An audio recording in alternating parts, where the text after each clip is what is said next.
नमस्कार दोस्तों, स्वागत है एक बार फिर से आपका हमारे YouTube channel royal institute Jaipur में। तो देखिए, पिछली क्लास में हम क्या पढ़ रहे थे। हम पहले का रिवीजन करते हैं कि हाँ हमने पढ़ा क्या। हमने क्या पढ़ा था। हमारा चल रहा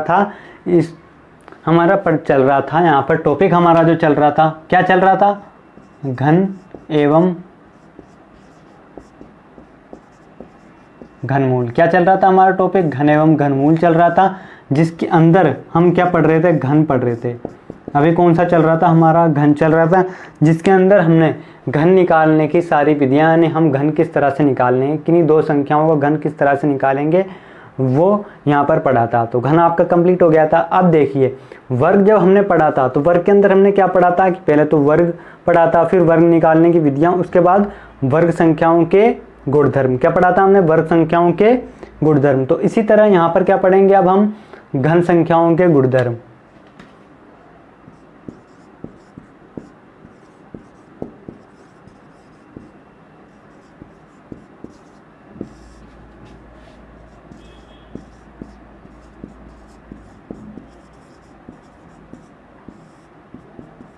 यहाँ क्या पढ़ेंगे, घन संख्याओं के गुणधर्म।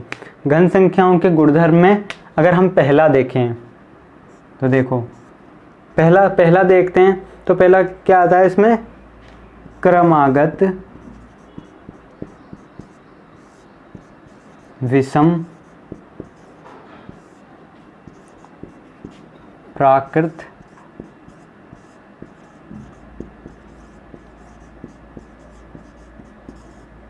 संख्याओं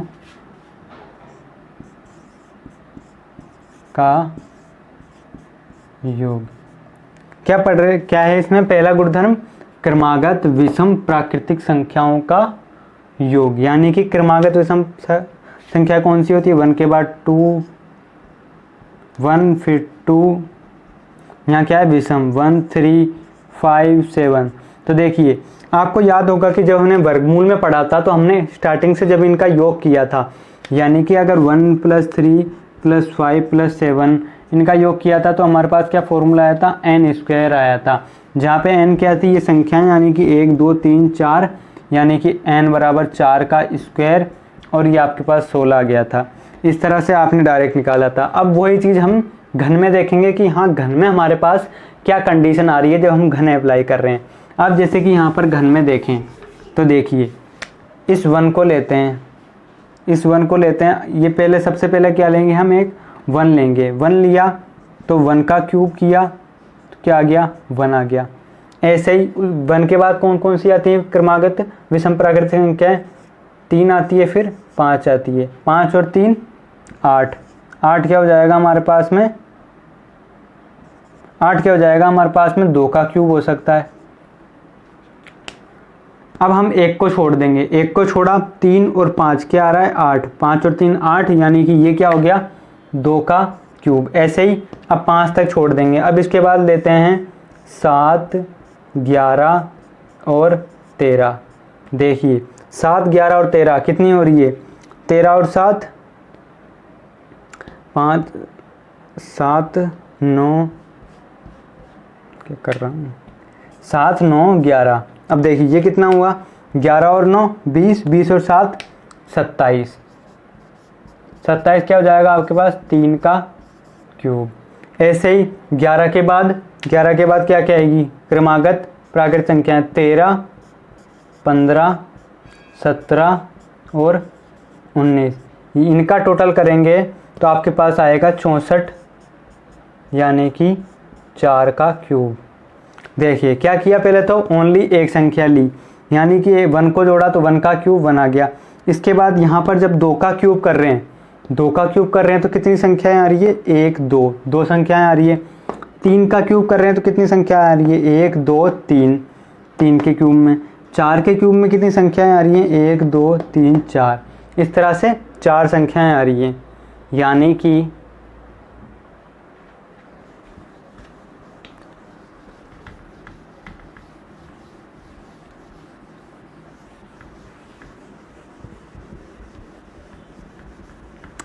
हम कह सकते हैं कि अगर आपके पास क्वेश्चन आ जाए, इस तरह का क्वेश्चन आपके पास आता है घन से संबंधित, कि क्या पूछ ले, छोटा सा पूछ ले कि हाँ 5 क्या क्यूब, 5 के क्यूब में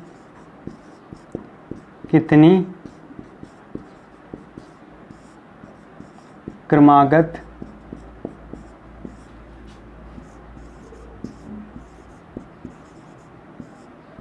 विषम प्राकृत संख्या होंगी। ठीक है, ये आपसे पूछ ले कि हाँ 5 के क्यूब में कितनी क्रमागत विषम प्राकृतिक संख्याएं होंगी, तो आप कितना इसका सीधा आंसर दे देंगे। इसका आंसर आ जाएगा 5। कितना जाएगा आपके पास सीधा आंसर 5। कैसे, वहाँ पे हमने 4 का क्यूब निकाला था, कहाँ तक चल गया था, वहाँ पर कितनी आई थी। देखिए पहली जब हमने 1 का क्यूब किया था, यानी कि 1 के क्यूब में कितनी आई थी 1, 2 के क्यूब में कितनी आई थी 2, और 3 के क्यूब में कितनी आई थी 3। ऐसे ही 5 के क्यूब में कितनी आ जाएगी 5 संख्याएं, यानी कि 5 का स्क्वायर करें तो 5 25, 25 पंचे 125। यानी कि अगर 125 के लिए पूछे कि 125 कितनी क्रमागत विषम प्राकृतिक संख्याओं का योग होगा, यानी कि इस क्वेश्चन को एक और दूसरी तरह से पूछ सकते हैं। किस तरह से पूछ सकते हैं, जैसे कि क्वेश्चन आ गया तो 125 कितनी विषम प्राकृत संख्याओं का योग होगा। तो कितनी प्राकृतिक संख्या आ जाएंगी इसमें 5। ये देखिए इस तरह से आपका ये क्वेश्चन पूछ सकते हैं। ये क्वेश्चन आपके इस तरह से आता है।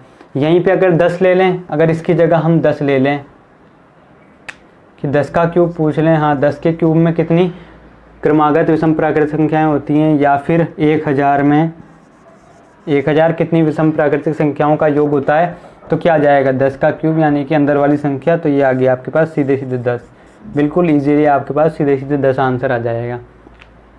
ये आपका हो गया पहला वाला गुणधर्म, यानी गुणधर्म नंबर 1।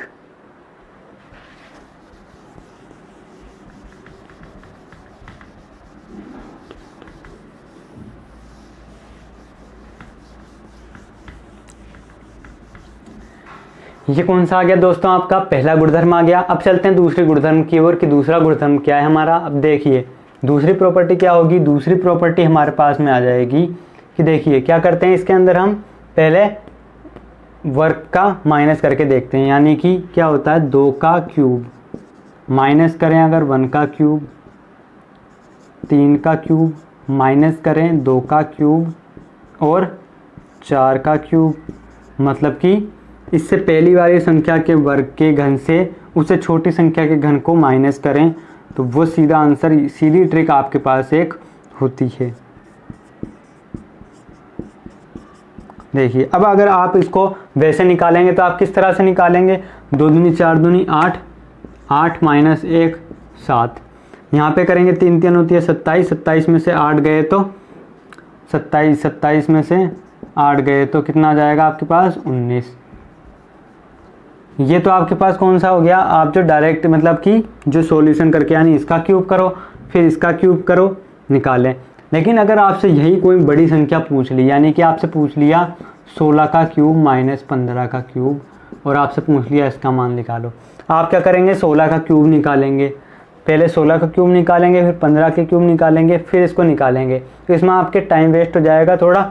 इसकी एक डायरेक्ट ट्रिक है और डायरेक्ट ट्रिक से हम इसको निकाल सकते हैं। किस तरह से निकाल सकते हैं, देखिए इसमें क्या करेंगे हम 2 का क्यूब है, यानी कि क्या करेंगे 2 इंटू 3।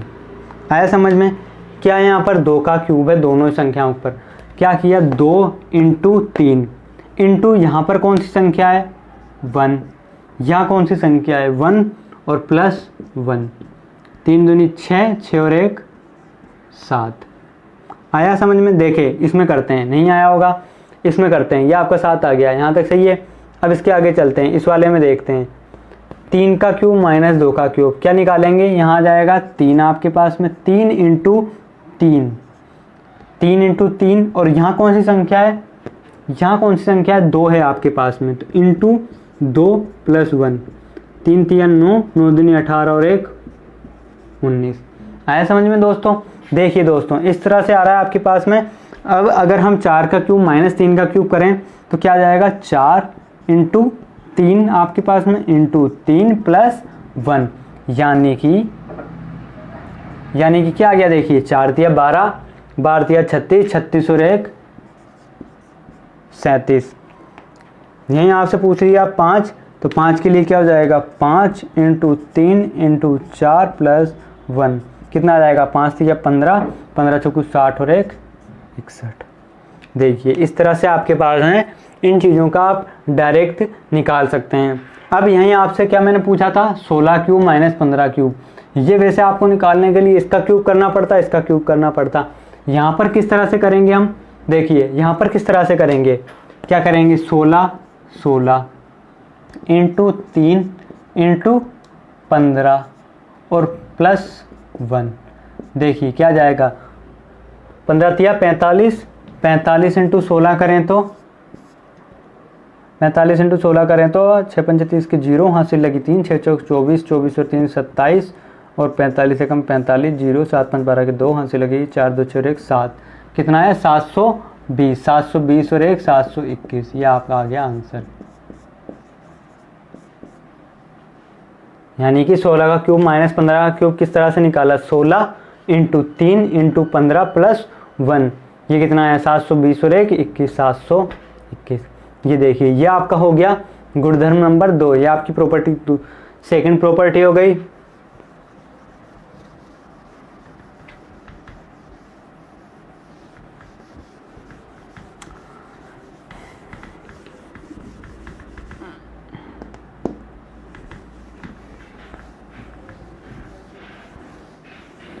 ये आपकी सेकंड प्रॉपर्टी कंप्लीट हो गई। थर्ड प्रॉपर्टी और चलते हैं, तो थर्ड प्रॉपर्टी भी आपकी बिल्कुल इजी है।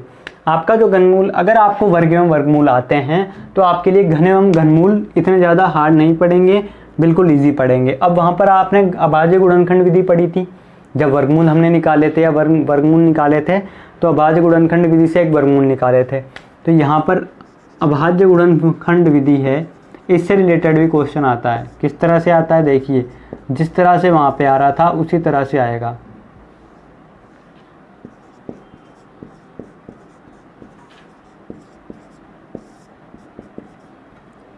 अभाज्य गुणनखंड विधि से वहाँ पर हमारे पास आ रहा था, याद हो तो आपको, ऐसी छोटी से छोटी प्राकृतिक संख्या ज्ञात कीजिए जिसे इस संख्या से गुणा या भाग करने पर पूर्ण वर्ग संख्या बन जाए। तो बस क्या होगा, सेम टू सेम वही क्वेश्चन होगा, बस क्या आ जाएगा, पूर्ण वर्ग संख्या की जगह पूर्ण घन संख्या आ जाएगी। यानी कि अगर आपसे क्वेश्चन पूछ लें,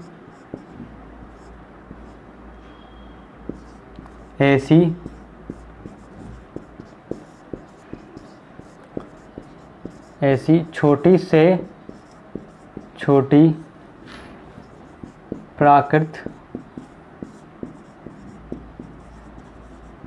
संख्या ज्ञात,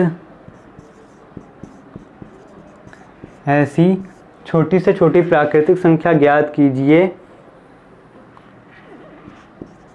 जिसे, छोटा सा ले लेते हैं, कौन सा, 243। 243 आपका पूर्ण घन संख्या है, 243 आपकी पूर्ण घन संख्या है कि नहीं है, क्या है, नहीं है। तो यहाँ पर क्या ले लिया, 243 ले लिया, जिसे 243 में गुणा करने पर पूर्ण घन संख्या बन जाए। देखिए सेम टू सेम वही क्वेश्चन है हमारे, स्क्वायर रूट जैसा क्वेश्चन है क्यूबॉइड में भी। देखिए क्या किया है, ऐसी छोटी से छोटी प्राकृतिक संख्या ज्ञात कीजिए जिसे 243 में गुणा करने पर पूर्ण घन संख्या बन जाए। पूर्ण घन संख्या बनानी है, तो पूर्ण घन संख्या कैसे बनेगी, इसका क्या करेंगे हम, वही अभाज्य गुणनखंड विधि से इसके फैक्टर्स निकालेंगे। इसके फैक्टर्स यानी गुणनखंड करेंगे। तो इसका देखिए 3 से काटें इसको, 3 से 3 8 24, 3 एकम 3, ठीक है, 3 दूनी 6, 3 7 21, ठीक है, 3 नाम 27, बिल्कुल, और ये 3 और ये 3, अब वहाँ पर क्या करते थे, हम 2-2 के जोड़े बनाते थे, यहाँ पर 3 का जोड़े बनाते हैं। ये 3 का जोड़ा बनाया और ये यहाँ पर क्या है, 2 ही हैं। यानी कि अगर हमको यहाँ पर इसको पूर्ण घन संख्या बनाना है तो यहाँ पे एक और 3 चाहिए, जब भी तो हमारे पास 2 जोड़े आएंगे। ये एक जोड़ा बन गया, ये एक जोड़ा बन जाएगा अगर यहाँ पर 3 आ जाए। यानी कि वह संख्या कौन सी हो गई, वह संख्या 3 हो गई। क्योंकि यहाँ पर अगर हम इसे 3 से मल्टीप्लाई कर दें तो ये आपका क्या, पूर्ण घन संख्या बन जाएगी। यानी 243 को अगर 243 इंटू 3 कर दें तो 3 तिया 9, 4 तिया 12 के 2, हाथ से लगी 1, 3 दूनी 4 1, 729। और 729 क्या होती है आपकी, पूर्ण घन संख्या होती है 9 की। 9 का क्यूब होता है ना आपके पास में। 729 किसका होता है, 9 का घन होता है। तो ये देखिए आपकी 729 बन गई। यानी अगर 243 को 3 से मल्टीप्लाई कर दें तो ये क्या बन जाएगी, आपकी पूर्ण घन संख्या। ये हो गया आपका अभाज्य गुणनखंड विधि से। इसमें ही अगर आपके समझ में नहीं आया तो एक और इससे रिलेटेड ही क्वेश्चन करते हैं।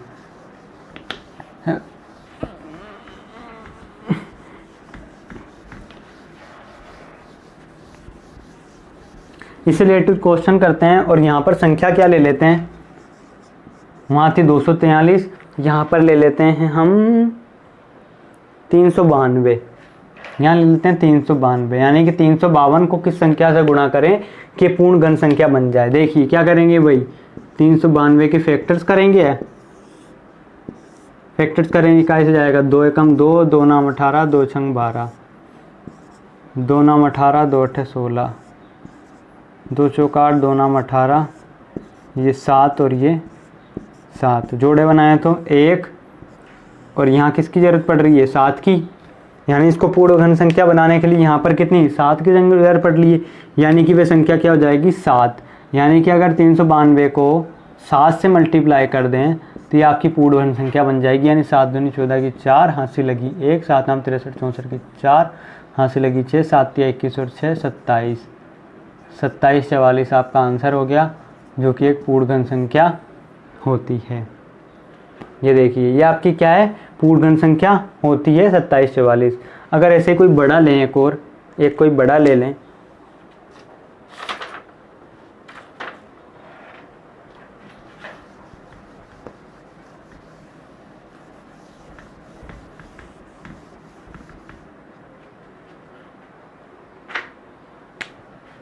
क्वेश्चन में लें, अगर हम क्वेश्चन ले लें बड़ा सा कोई ले लेते हैं 68 600। देखिए ये अगर हम लें तो क्या करेंगे, इसका अभाज्य गुणनखंड निकालते हैं।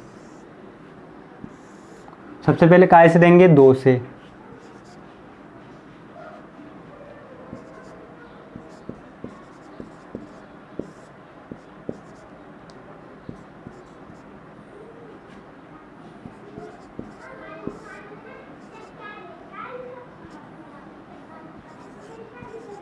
दो से 14, 2 5 10।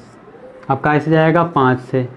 1 मिनट, 3 से देके देखते हैं। 3 एकम 3, 3 दूनी 6, 3 से देके 3 अट्ठे 24, 3 अट्ठे 24, 3 पंजे 15। नहीं, 3 से नहीं जा रहा, 5 से ही जाएगा। 5 से काटेंगे तो क्या होगा, 1 मिनट इसको देखते हैं। 2 अट्ठे 16, 2 पंजे 10, 2 सत्ते 14 और 2 पंजे 10। हाँ ठीक है।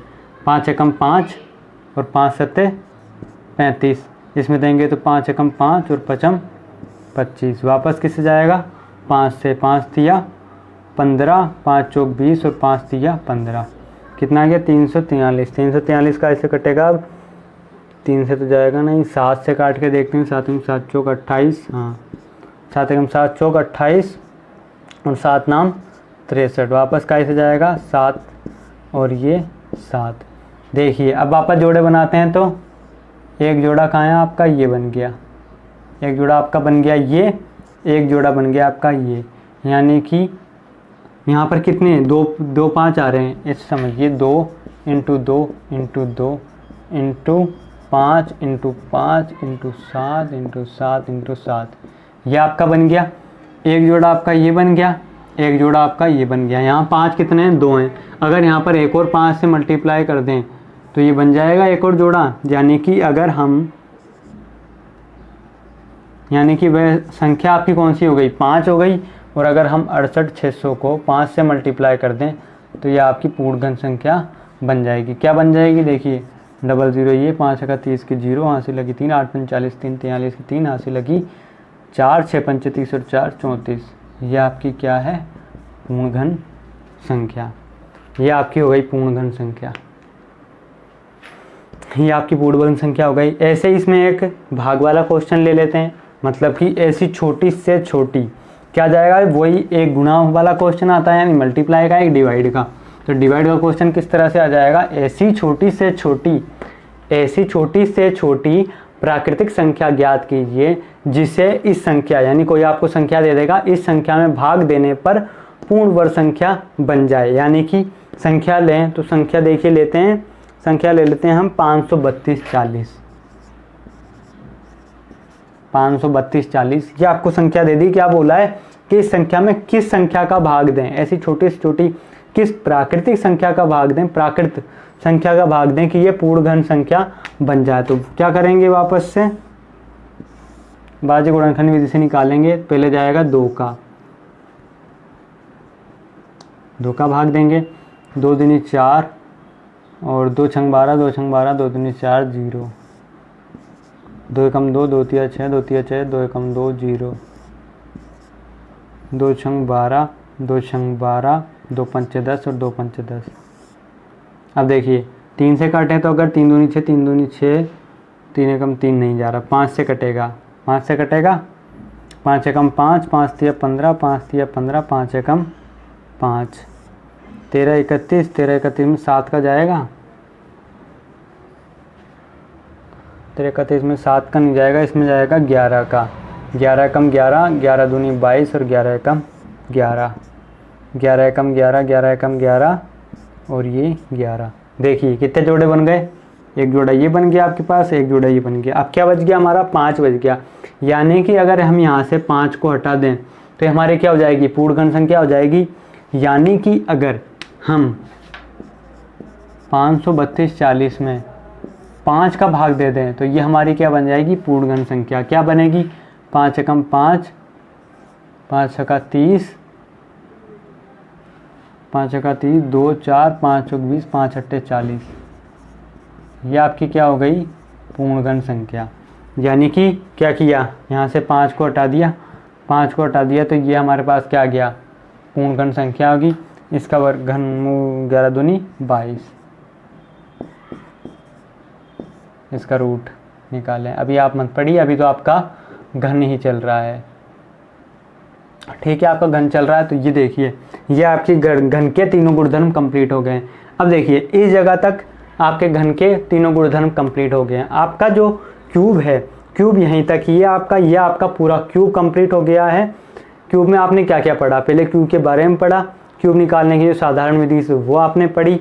फिर क्या किया आपने, क्यूब निकालने की जो ट्रिक्स थी, यानी किस तरह से हमने 4-5 विधियों से जो क्यूब निकाला वो पढ़ा। उसके बाद आपने क्या पढ़ा, गुणधर्म, घन संख्याओं के गुणधर्म, जिसके अंदर हमने पहला पढ़ा कि विषम प्राकृतिक संख्याओं का योगफल।